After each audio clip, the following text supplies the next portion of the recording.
전도서는 우리가 아시다시피 솔로몬이 지은 책입니다. 이 솔로몬이라는 사람은 다윗의 아들이고 또 성전 건축을 했던 사람입니다. 그리고 일생의 소원이 지혜를 갖는 것이었고 하나님은 솔로몬의 기도를 들어주셨습니다. 그래서 하나님께서 주신 지혜를 가진 그 지혜자, 그리고 세상에서 많은 것들을 가진 부유하고 그런 평안한 나라를 다스렸던 왕이 바로 이 솔로몬이었습니다. 그런데 모든 것을 누렸던 이 솔로몬은 전도서를 통해서 여러 가지 이런 지혜의 말들을 남겼는데 이 전도서에서 핵심적으로 흐르는 그 말은 무엇이냐면은 모든 것이 더덥고 허무하다라는 이야기입니다. 이 전도서를 읽어보시면 지혜에 대한 찬양이 많이 나타납니다. 지혜가 아주 좋은 것이다. 그런데 지혜로운 사람 그리고 이 지혜를 사랑하는 사람이 인생에 대해서 이야기할 때는 모든 것이 덧없다. 이걸 얘기하고 있습니다. 그래서 오늘 본문도 보시면 누가 지혜자와 같으며 누가 사물의 이치를 아는 자이냐. 자신에 대한 겸손한 표현입니다. 자기에 대한 말입니다. 지혜자는 바로 이 솔로몬입니다. 누가 지혜자 같으며 누가 사물의 이치를 자이냐.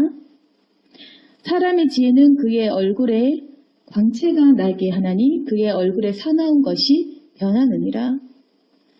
솔로몬은 지혜의 효능에 대해서 얘기합니다. 지혜라는 것이 우리가 좀 쉽게 얘기하면 아는 것입니다.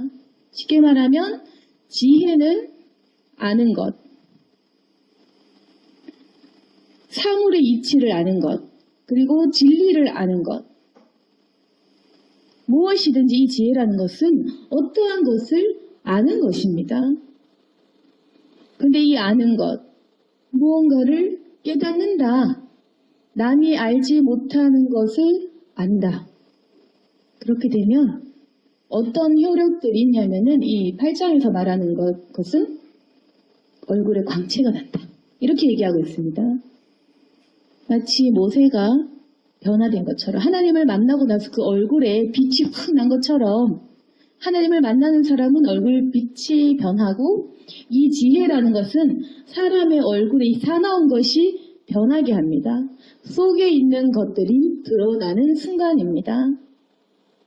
무지한 사람은 얼굴이 흑빛일 것이고 그리고 모든 것을 깨달은 사람은 얼굴에 광채가 나는 법입니다. 왜 지혜라는 것이 사람 얼굴빛을 빛나게 할까? 지혜가 과연 어떤 능력이 있길래 싸나운 얼굴도 고쳐질 수 있을까? 조금만 생각해 보시면 알 수 있습니다. 사람의 얼굴이 언제 사나워집니까? 화가 날 때입니다. 화날 때 사나워집니다. 그리고 복수심을 가질 때 사나워집니다. 아니면 욕심 가질 때 뭘 뺏고 싶을 때 사나워집니다. 아니면 자기의 결점이나 약점을 건들 때 누군가가 자기에게 해를 끼치거나 분노하게 하거나 뭔가 속상한 일이 있을 때 그때 사람의 얼굴이 사나워지지 않겠습니까? 그런데 지혜를 가지면 그 사나운 것이 변화되고 광채가 나는 이유는 화를 다스릴 수 있고 욕망을 다스릴 수 있고 내 안에 있는 온갖 더러운 마음을 절제할 수 있기 때문입니다. 모세는 모든 사람 중에 온유한 사람이더라. 왜냐? 하나님을 만났기 때문에. 하나님을 알기 때문에 모세는 온유한 사람, 변화된 사람인 것입니다. 하나님을 알고 이 하나님이 주시는 지혜를 획득한 사람. 그럼 그 지혜의 효능은 모든 불순물들을 제거하는 능력. 근데 우리가 잘 알아야 되는 것은 왜 자꾸 이 지혜를 얘기하냐면 과연 내 마음에 악한 것이 그냥 단순히 감정적인 문제이거나 그냥 우리가 인격의 문제라고 볼 수 있겠지만 실은 무지해서 그렇다는 것을 우리가 알아야 된다는 것입니다.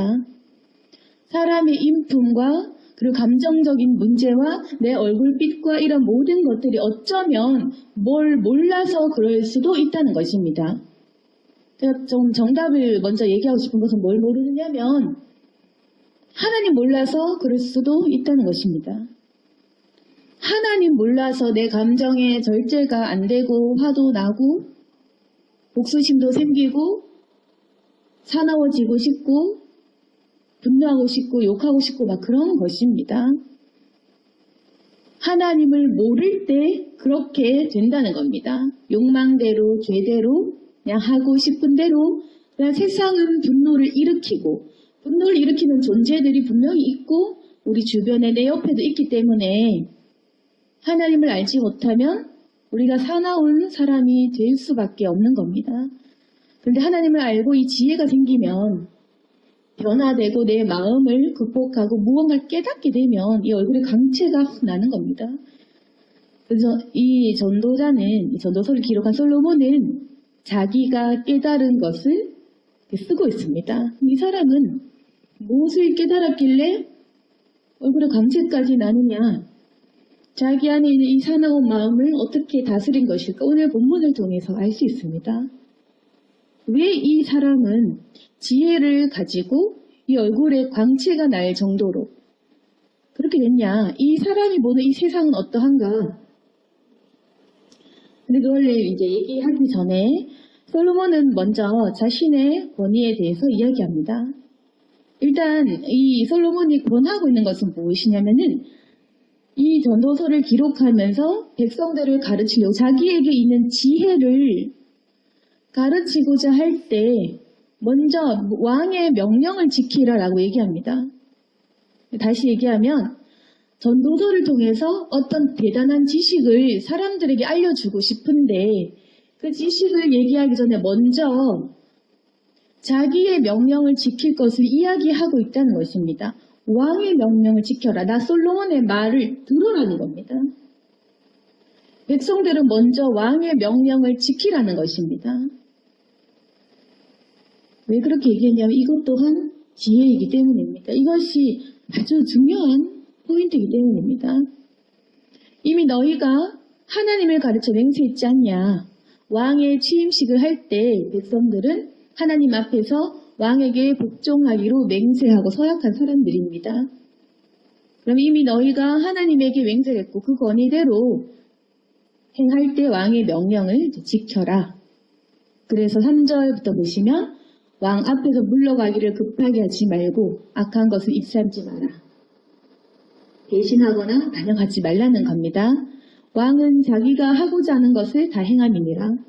분명히 이러한 권위가 있다는 것입니다. 4절에도 왕의 말은 권능이 있나니 누가 그에게 이르기를 왕께서 무엇을 하시나이까 할 수 있으랴? 그러니까 왕이라는 자체가 주어진 하나님이 주신 그 권능이 있으니까 왕께서 무엇을 하나 물을 수도 없을 만큼 당연히 복종을 해야 된다. 그리고 5절에 명령을 지키는 자는 불행을 알지 못한다. 지혜자의 마음은 때와 판단을 분별하나니 무슨 일에든지 때와 판단이 있으므로 사람에게 임하는 화가 심함이니라. 그리고 지금 보시면 2절부터 6절까지 왕의 권위에 대해서 이야기하면서 왕이 명령을 지켜야 된다. 이미 하나님께서 주신 권위이고 권능이 있기 때문에 절대로 왕께서 무엇을 하시나요? 대들거나 묻거나 할 수도 없다. 명령을 안 지키면 불행할 것이야. 그리고 명령을 지키면 불행을 알지 못할 것이다. 지혜자의 마음은 때와 판단을 분별한다. 무슨 일이든지 그 시기, 때와 판단, 심판이 있는 것입니다. 그래서 사람에게 임하는 화가 심하다. 조금 더 쉽게 풀면 왕의 말을 안 들으면 엄청난 화가 임할 것이니까 너희들은 반드시 왕의 권위에 순종해야 된다라고 이야기하고 있습니다. 그러면서 이 8절부터 그 다음 절까지 계속되는 이 지혜자의 말은 뭐냐면 사람의 무능함에 대해서 이야기하고 있습니다. 사람의 무능함입니다. 이 지혜자가 말하는 것은 무엇이냐면 지혜가 아주 좋은 것, 지혜는 가장 필요한 것, 그러나 마음에는 왕의 말에 순종하는 것이 필요하다. 그러나 정말로 우리가 알아야 될 것은 사람은 아무런 능력이 없다는 겁니다. 사람이 아무 능력이 없기 때문에 이 성읍 안에서, 이 도시 안에, 이 나라 안에 일어나는 모든 일들이 불의한 일이 판을 친다는 것입니다. 우리 8절에 보시면 바람을 주장하여 바람을 움직이게 할 사람도 없고 죽는다를 주장할 사람도 없으며 전쟁할 때를 모면할 사람도 없으니 악이 그의 주민들을 건져낼 수는 없느니라. 악은 바로 사람입니다. 아무리 대단한 사람도 바람을 움직이겠습니까? 죽는 날을 움직이겠습니까? 전쟁에서 구해줄 수 있습니까? 사람이 백성들을 건져낼 수 없다. 자기의 권위에 대해서 이야기를 하지만 결국 사람이 모든 것을 할 수 없음을 같이 얘기하고 있습니다. 사람의 그 왕의 권위에 대해서 얘기하지만 실상 모든 권위와 모든 능력은 하나님께로 있다는 것을 이야기하기 위해서 이렇게 얘기하고 있는 것입니다. 전도서의 핵심은 무엇이냐면은 지혜에 대한 찬양 이게 아니라 하나님을 경외하라는 말입니다. 모든 것이 헛되고 우리가 생각하기에 악인은 하나님이 칠 것 같지? 그리고 하나님 믿음 잘 될 것 같지? 그렇지 않다. 내가 해 아래에서 지혜자로서 볼 때 분명하게 억울한 일이 일어나고 그리고 악인은 벌받겠지가 아니라 장수한다. 10번, 100번, 수백 번을 행해도 죄인이 끝까지 잘 되는 경우가 있다는 겁니다. 그렇게 이 세상에서는 우리가 절대로 납득할 수 없는 불의한 일들이 판을 친다는 것입니다. 그래서 더덥다는 겁니다. 아무리 우리가 노력을 해도 노력한 대로 되지 않는 것들, 아무리 내가 의인 같은 삶을 살아도 의인이 잘 못 되는 경우, 그리고 아무리 악인이라 하고 우리가 기도를 해도 잘 되는 경우, 이런 이해할 수 없는 일들이 굉장히 많기 때문에 이 전도자가 하는 말은 모든 것이 헛되다라는 겁니다. 악한 일들도 죽고 나면 사라지고 아무리 착한 일들도 그 의인들이 죽고 나면 사라지고 아무리 우리가 노력하고 애쓰고 판단하고 하는 그 모든 것들이 허무하게 사라져 버린다는 것입니다. 왕도 사실 마찬가지입니다. 악한 왕들은 백성들을 잘 이끌지 못하고 있는 것들도 있다는 겁니다. 그렇기 때문에 이 악한 세상, 그리고 우리가 절대로 이해할 수 없는 이 세상 가운데에서 우리가 할 수 있는 유일한 것은 무엇이냐면 하나님을 경외하고 주님의 명령을 따르는 것밖에 할 수 있는 것이 없다라는 것이 가장 똑똑한 사람이 이야기하는 바로 그 핵심인 겁니다. 그래서 이 솔로몬이 말하는 것은 내가 온갖 지식을 가져봤다. 근데 다 가져보니 그 사람이 깨달을 수 있는 것을 다 깨달아 보니까 다 더덥더라. 다 허무하더라. 우리가 악인이고 또 우리가 어떻게 보면 의인이지만 모든 사람이 결국은 다 똑같더라. 이 사람이 보는 인생은 어떤 것이었냐면은 전도서 9장 3절에 있습니다. 모든 사람의 결국은 1번이다. 해 아래 행해지는 모든 일 중에 악한 것이니 곧 인생의 마음에는 악이 가득하여 그 평생에 미친 마음을 품고 있다가 후에는 죽은 자들에게로 돌아가는 것이다. 지혜 있는 사람이 이 인생을 볼 때 모든 사람은 결국 똑같더라. 이 모든 사람 안에는 악한 사람, 의인인 것 같이 보이는 그 모든 사람이 속해져 있는 것입니다. 우리가 보기에는 믿음 좋은 것 같고 우리가 보기에는 선한 것 같고 우리가 보기엔 굉장히 악해 보이지만 그게 아닌 겁니다. 저 위에서 보면 모든 사람의 결국은 해 아래 행해진 모든 일들 다 한 것이고 사람의 이 마음에는 악이 가득해서 평생 미친 마음을 품고 있다가, 그리고 9장 3절에 보시면 그렇게 표현되어 있습니다. 평생에 미친 마음을 품고 있다가 미쳐 살다가 후에는 죽는 거. 모두가 이렇게 산다는 겁니다. 모두가 죄에 미쳐 악에 미쳐 그렇게 살다가 죽는 것이 피차 일반이더라. 아무리 애써도 아무리 노력해도 우리의 행위는 헛되다. 바로 이것을 이야기하고 있습니다. 우리 힘으로 하려고 하는 모든 일들, 우리가 노력하고 판단하는 모든 일들이 헛되다는 것입니다. 이 세상에도 악한 일들이 굉장히 많이 일어나고 있는데 8장 9절에 보시면 내가 이 모든 것들을 보고 헤아려서 행하는 모든 일을 마음에 두고 살핀즉 사람이 사람을 주장하여 해롭게 하는 때가 있다. 사람이 사람을 주장한다는 말은 이 악한 왕이 나라를 이끌 때 해롭게 할 때도 있고 이 옆에 나라 이방 나라 딱 보면 결국에는 악한 사람이 사람들을 주장해서 더 괴롭게 할 때가 있다는 것입니다. 근데 그 사람들이 벌을 받냐 10절 보시면 그런 후에 악인들은 장사 지낸 바 되어 거룩한 곳을 떠나 그들이 그렇게 행한 성읍 안에서 잊어버린 바 되었으니 이것도 헛되다. 악한 일에 관한 징벌이 속히 실행되지 않는다. 아무리 악한 왕이 어떠한 죄를 저질러도 좀 있으면 잊어버려집니다. 그리고 거기에 대한 벌도 속히 실행되지 않습니다. 그러니까 사람들이 악을 행해도 상관이 없습니다. 마음이 담대해져서 계속 악을 행하는 것입니다. 인생들이 악을 행하는데 마음이 담대하도다. 왜냐? 12절에 죄인은 100번이나 악을 행하고도 장사하거니와 여러 번 악을 행해도 하나님이 제때제때 바로바로 징계하시고 벼락 맞는 게 아니니까 사람들이 악을 한 번, 두 번 행하다가 벌 받지 않으면 마음이 담대해져서 계속적으로 악을 행하는 것. 그것이 바로 세상이고 그 사람의 인생이라는 겁니다.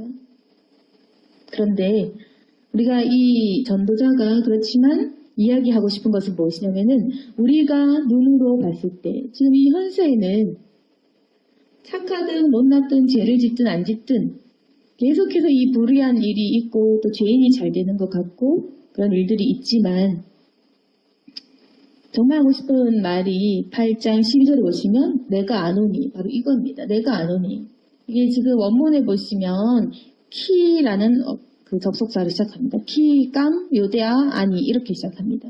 그러니까 뭐냐면 그러나 이 말입니다. 강조할 때 그러나 내가 정녕 아는데 그렇지만 내가 진짜 아는 것, 내가 정말 아는 것은 뭐냐면 내가 정말 믿는 것은 뭐냐면 하나님을 경외하여 그를 경외한 자들은 잘 될 거고 악인은 잘 되지 못하고 장수하지 못하고 그날이 그림자 같고 하나님을 경외하지 않기 때문에 그날은 그림자같이 사라질 뿐이라는 것입니다. 이 말을 하고 싶었던 겁니다. 솔로몬이 보기에도 악인은 잘 되고 또 이해할 수 없는 일들도 많지만 그러나 정말 자기가 확신하며 아는 것이 있는데 그것이 바로 이 땅의 현세적인 것에는 이해하지 못할 일들이 많겠지만 정말 논적인 정말 영원한 것은 무엇이냐면 결국 악인은 잘 되지 못한다는 것입니다. 장수하지 못한다는 겁니다. 그리고 그 날은 그림자같이 헛되다는 것입니다. 하나님을 경외하지 않으면 그렇게 살 수밖에 없다라는 말입니다.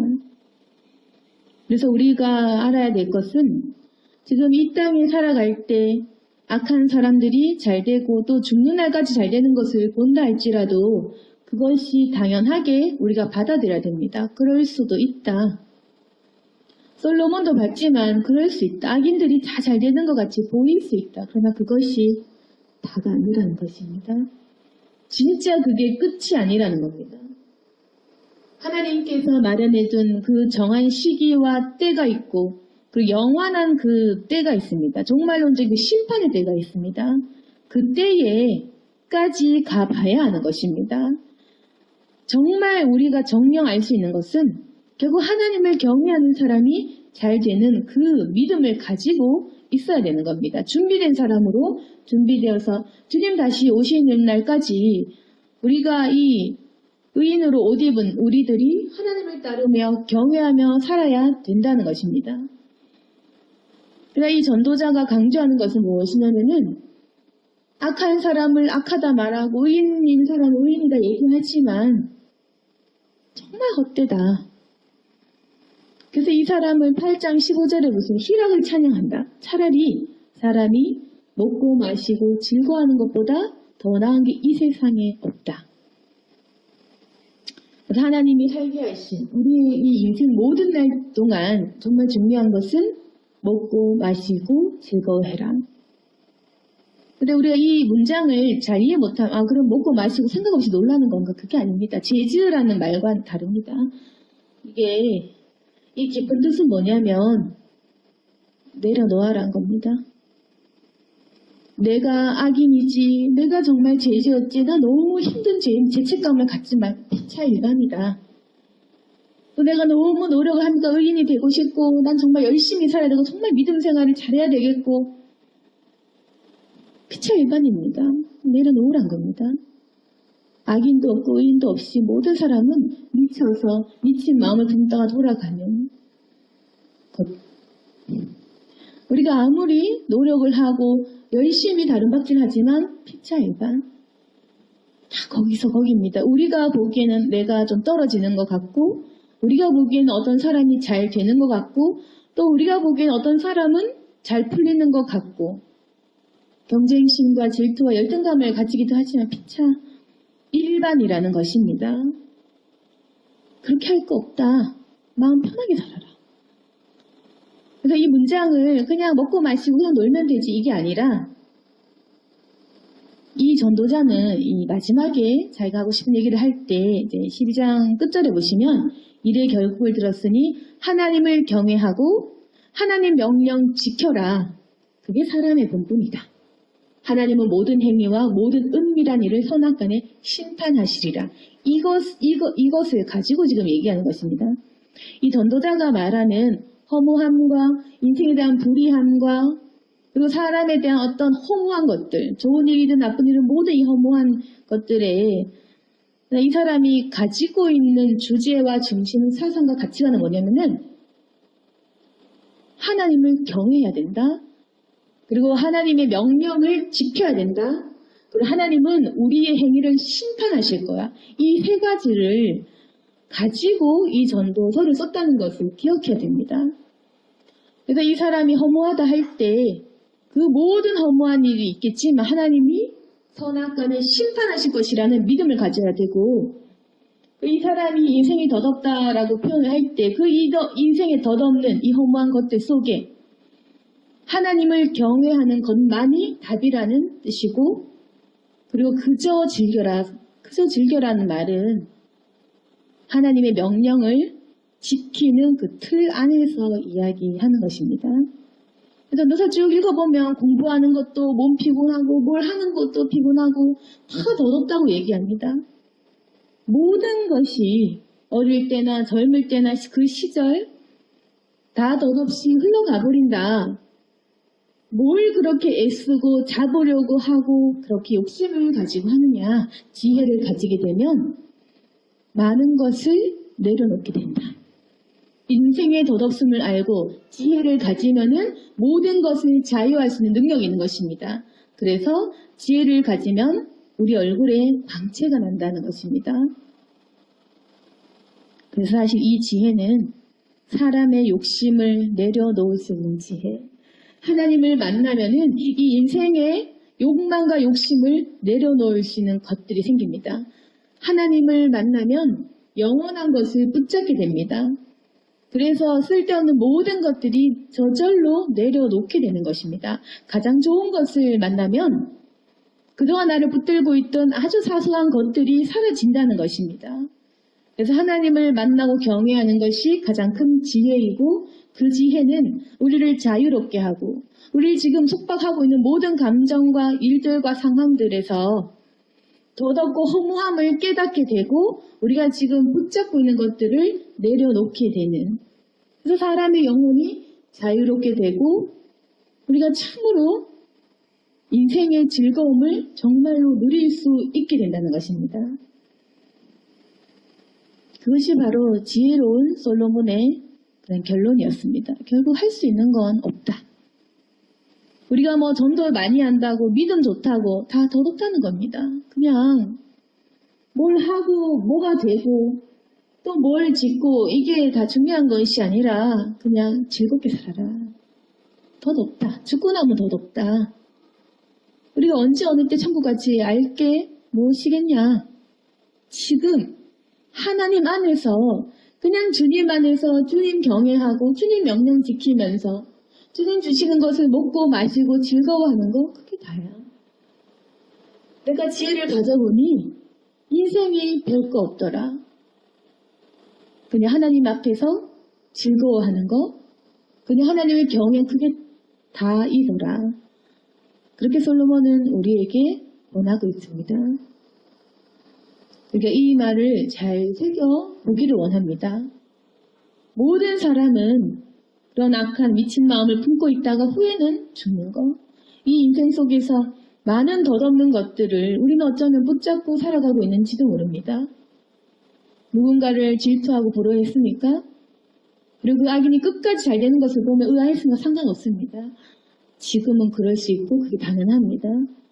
그러나 우리가 믿고 살아야 될 것은 선악간의 은밀한 모든 행위들을 심판하시는 하나님이 분명하게 존재해 계시고 그 끝날의 악인들은 정말로 장수하지 못합니다. 그림자일 뿐입니다. 우리는 하나님 안에서 너무나 죄책감을 가지고 있었다면, 아니면 너무 내 힘으로 하려고 했다면, 너무 열심히 있게 그렇게 하면서도 마음에 평안이 없다면 내려놓고 그저 하나님을 경외하고 그 명령 지키기를 애쓰며 차라리 주 안에서 먹고 마시고 내 마음 즐거워하는 것, 그게 가장 좋을 수 있다는 것입니다. 오늘 말씀을 정리하겠습니다. 오늘 8장의 본문은 솔로몬이 자신에 대한 이야기를 하면서 먼저 백성들에게 왕의 명령을 지키라고 말합니다. 그 지혜자인 왕의 말을 지키고 지혜를 따르라는 것입니다. 먼저는 이 사람 왕에게 복종할 필요가 있다고 지혜자가 얘기합니다. 그 권위는 하나님께 서약을 했기 때문입니다. 하나님이 주신 이 권위를 너희들이 순복하고, 너희들이 지금 방황하고 좀 이해하지 못하고 시험 들게 하는 일들, 내가 보니 그런 일들이 많더라. 아무리 사람이 잘난 사람이 있어도 결국 사람은 그 어떤 것들도 할 수가 없더라. 그러니 사람을 또한 믿지 말아라. 사람을 의지하지 마라. 결국 하나님 밖에는 없다. 우리가 지금 불의하고 기도응답이 되지 않는 것 같지만 걱정 말고 선악간의 은밀한 모든 것들을 보고 계신 하나님을 믿고 그렇게 하고, 혹시 너희가 죄지어서 죄인인 것 같니? 상관없다. 모든 사람이 그렇게 산다. 그 마음도 내려놓아라. 네가 열심히 일하면 수고해서 상급 얻어갔니? 의인인 것 같으냐? 너도 일반이다. 그것도 내려놔라. 그렇게 노력해봤자 얻는 것은 없고 모든 것이 덧없게 사라질 거야. 차라리 네가 지금 할 것은 하나님을 경외하는 그 마음 가운데에서 네 인생에 주어진 그 시간 동안 하나님과 함께하고 그 명령을 지키며 먹고 마시고 즐거워해라. 뭐 때문에 그렇게 힘들어하니? 너 왜 그렇게 붙잡고 있니? 큰 지혜를 가진 솔로몬은 우리에게 내려놓을 것을 권하고 있는 것입니다. 인생을 더 크게 보고 덧없음을 상기시키고 있는 것입니다. 우리가 어쩌면 너무나 이 당장 내 눈앞에 닥친 일들 때문에, 그리고 내가 정한 기준 때문에 마음이 힘들지도 모릅니다. 그렇지만 이 전도서의 말씀을 기억하시면서 하나님과 함께하는 것만큼 좋은 것은 없다라는 것을 기억하셨으면 좋겠습니다. 그리고 우리 또한 이 지혜를 가지기를 소망해야 됩니다. 우리도 진리를 깨우치고 이 덧없음을 알고 내려놓고 우리 얼굴에도 광채가 빛나기를 원합니다. 하나님을 만나고 이 지혜를 가지고 살아가는 우리 모두가 될 수 있기를 소망합니다. 아멘. 기도하겠습니다. 거룩하신 하나님 아버지, 우리의 무지함으로 인해서 우리 얼굴에 분노도, 우리 얼굴에 사나운 것도 있었습니다. 용서해 주옵소서. 내 얼굴빛을 보니 하나님 참으로 내가 깨닫지 못하고 무지하고 내려놓지 못한 마음도 많습니다. 그러나 하나님을 알고 큰 지혜를 얻으면 내 마음이 온유해지고 내 마음이 깨달음을 알아 자유해질 것입니다. 우리 속에 속상한 마음들 내려놓을 수 있도록 도와주시고 이제 우리가 기뻐하고 즐거워하는 것에 좀 더 집중할 수 있도록 도와주옵소서. 물론 그 즐거움은 하나님을 경외하는 즐거움입니다. 주님을 경외하며 기쁜 마음으로 살아가고 언제나 주 안에서 주님의 명령을 지키려는 순종의 마음이 있게 하여 주시옵소서. 또한 하나님, 우리가 무언가에 집착을 했다면 내려놓을 수 있도록 도와주시고 자유함을 얻도록 도와주옵소서. 인생의 덧없음을 기억하며 하나님만 경외하고 살아갈 수 있기를 원합니다. 주여 우리에게 지혜를 주시고 솔로몬과 같이 복되게 하시고 우리의 믿음은 말년까지도 변질되지 않고 하나님을 따르며 살아가게 하여 주옵소서. 예수님 이름으로 기도드렸습니다. 아멘.